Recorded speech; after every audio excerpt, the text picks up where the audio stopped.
સુરતમાં દેવ ઉઠી એકાદશીએ ઠેર ઠેર તુલસી વિવાહનું આયોજન કરાયું હતું। સુરતમાં દેવ ઉઠી એકાદશીએ ઠેર ઠેર તુલસી વિવાહનું આયોજન કરવામાં આવ્યું હતું।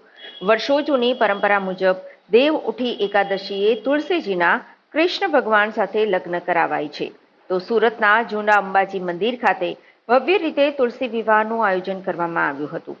મોટી સંખ્યામાં ભક્તો તુલસીજી અને કૃષ્ણ ભગવાનના લગ્નમાં જોડાયા હતા। ભક્તોએ વરપક્ષ અને કન્યા પક્ષમાં જોડાઈ ભગવાનના તુલસીજી સાથે વિધિવત લગ્ન કરાવ્યા હતા।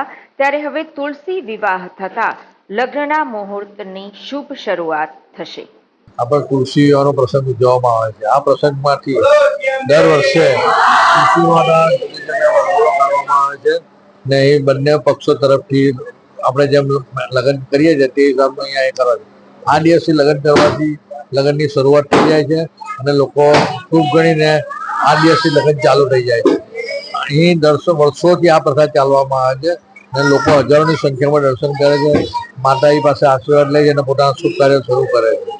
અંબાજી માતામાં જે તુલસી વિવાહ કરે છે દરેક પક્ષો માટે લોકો દર વર્ષે જુદા જુદા જગ્યાએથી કે ભાઈ અમને લાવો તો વૈવાહિક પક્ષને બંને છોકરી તરફથી ને છોકરી વાળા તરફથી એમ કરીને એક કૃષ્ણના ને તુલસી માતાના જુદા જુદા પક્ષ ઊભા કરીને અહીંયા લગ્ન કરવામાં આવે છે।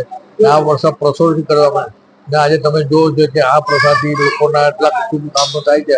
મંદિરમાં બી આજે તમે દર્શન કરજો, હજારોની સંખ્યામાં દર્શન લોકો પગથિયે દર્શન કરવા